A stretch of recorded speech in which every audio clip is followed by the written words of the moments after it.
Olá, amigos do Beach Handball. Fazendo agora o último vídeo da série do Brasileiro que a gente terminou de realizar. E hoje eu vou abordar um pouco da estrutura e a estrutura necessária e também um pouco do regulamento e o que nós podemos fazer com o regulamento para o 10º circuito brasileiro de beach handball, handball de areia. Bom, em primeiro lugar eu quero dizer que todos sabem, somos amadores, não temos recursos e contamos com a boa vontade das prefeituras e federações locais, atletas, dirigentes, e quero dizer que o que a gente vem conseguindo pode não ser o melhor que os atletas necessitam e o que as pessoas necessitam para assistir um jogo. Porém, é o máximo que podemos fazer no momento. Eu acredito que a estrutura que a Paraíba conseguiu para essa competição, a única coisa que nos falta realmente é uma pequena arquibancada, né? Essa é uma questão que a gente tem que avançar.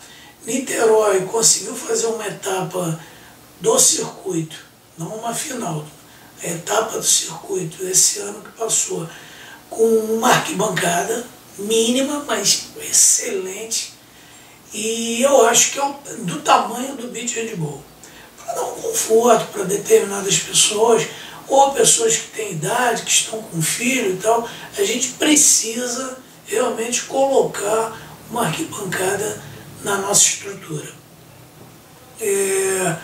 A final do 10º circuito brasileiro de beach handball já está definida, é Niterói, e a promessa que nós temos é de uma etapa com arquibancada, como eles fizeram no circuito, né, brasileiro, com frutas, com barracas, e as quadras de bom nível foi o que eles conseguiram fazer em São Francisco.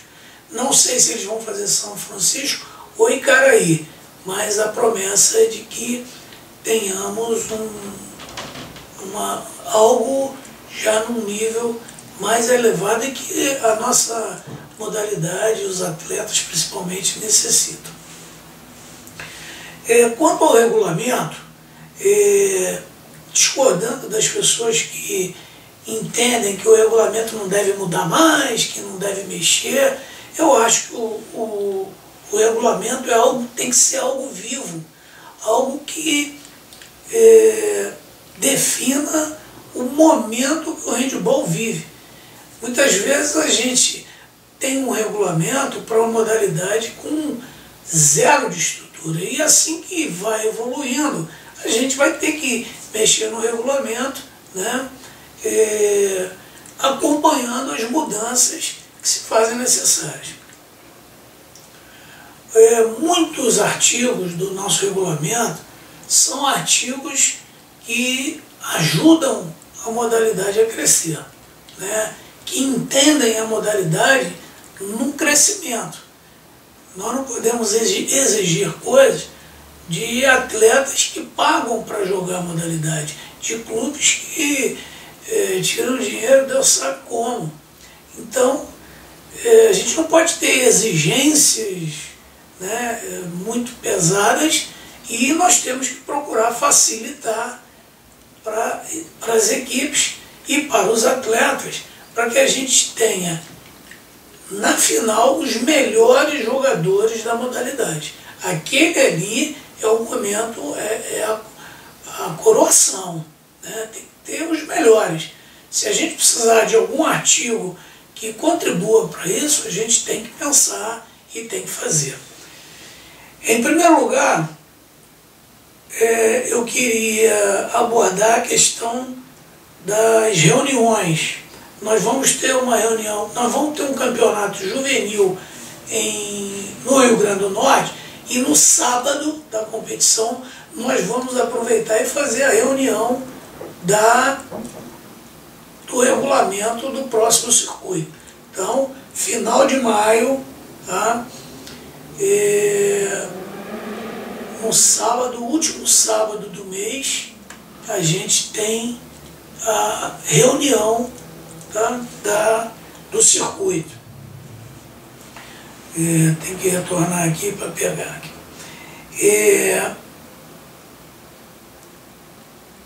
Me parece que o capítulo 6, no artigo 7º, capítulo 6, eu acho que a gente conseguiu uma série de avanços. A gente está com 22 atletas no limite, 2 empréstimos, seriam 20, com 2 empréstimos até 22. A gente tem os 2 estrangeiros que devem entrar nos 20, né? E os critérios para emprestar. Eu acredito que o regulamento está enxuto. Não sei se alguém pretende dar sugestões nas reuniões para que a gente modifique alguma coisa. Tá? Toda solicitação de modificação é bem-vinda. Lembrar que são 3 votos, um Norte e Nordeste, um Sul-Sudeste e o outro voto da comissão de competição da CBHB. Nos critérios para emprestar, a gente tem os atletas de equipes que disputaram, mas que não se classificaram. A gente tem o atleta de equipe que está na final, mas que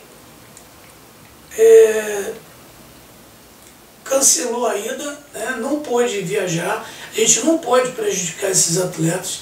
Então o empréstimo desse atleta é algo viável. Não aconteceu esse ano, mas a gente está prevendo que pode acontecer. E também o empréstimo de atletas que jogaram a etapa pela... Vou dar um exemplo. Um atleta joga a etapa pelo Rio Hand Beach. No final, ele não é escolhido entre os 10. Esse atleta está apto a ser emprestado desde que haja interesse do atleta, do clube que vai emprestar e de quem vai receber. Normalmente, tem existido entre todos o entendimento do empréstimo para que as pessoas possam participar. A gente só não pode confundir, né, a ideia de emprestar um atleta que o técnico gostaria de contar com ele e ele quer ser emprestado para outro. Isso não pode, né? Isso tem que ficar bem claro para todo mundo. A gente tem que lembrar a situação que a gente tem que estar atento a uma situação que não aconteceu, mas que pode vir a acontecer. O atleta emprestado para clubes de estados que concedem Bolsa Atleta, esse atleta emprestado, ele não terá direito à concessão de bolsa no estado, porque ele não mantém um vínculo definitivo com aquela equipe. Isso tem que ficar bem claro para que a gente não tenha problema no futuro. Um atleta é emprestado para a equipe da Paraíba, né, porque a equipe dele perdeu, e depois a equipe da Paraíba é campeã. O atleta do Rio, aí foi emprestado para uma equipe da Paraíba, a equipe dele é campeã. Aí ele dá entrada com Bolsa Atleta, não é justo, certo? Esse atleta não tem direito a Bolsa Atleta lá da Paraíba, perfeito? Deixar bem claro para não dar problema no futuro.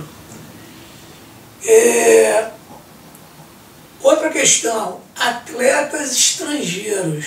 Os uruguaios jogaram por Paranaguá. Se porventura, no próximo ano, eles forem convidados por outra equipe, nesse caso eles vão ter que fazer uma transferência nacional, mas eles vão ter que fazer, Eles já jogaram emprestado por uma equipe. Eles agora têm um vínculo de empréstimo com aquela equipe. Empréstimo não. Veio naquele sistema de abertura de jogadores de outros países. Eles não podem migrar para outro clube, né, diferente dos atletas brasileiros. Né? Eles vão ter que fazer a transferência sim. Agora, se eles jogarem por Paranaguá, tudo bem. Eles estão ali, não tem problema nenhum. Estou passando tudo isso, mas são questões que a gente pode discutir no próximo regulamento. Não tem nada definido. Essas são questões que eu entendo que são questões bem claras. A outra questão que a gente precisa ver, e que foi muito falado por várias pessoas, que eu entendo como justo, tá? Mas gostaria muito de discutir com todos, é a questão do atleta que não disputa as etapas, tá? E joga a final. Nós já tivemos um regulamento que só disputava a final atletas que disputavam as etapas. Tá? Depois nós entendemos que isso, em algumas situações, criava uma dificuldade e tal, e nós retiramos.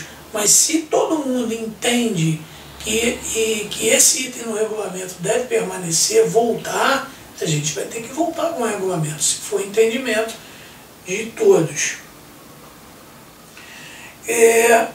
Um outro regulamento que eu gostaria de chamar a atenção, que ainda vem criando problema, é a necessidade de técnico, né, da equipe junto à equipe.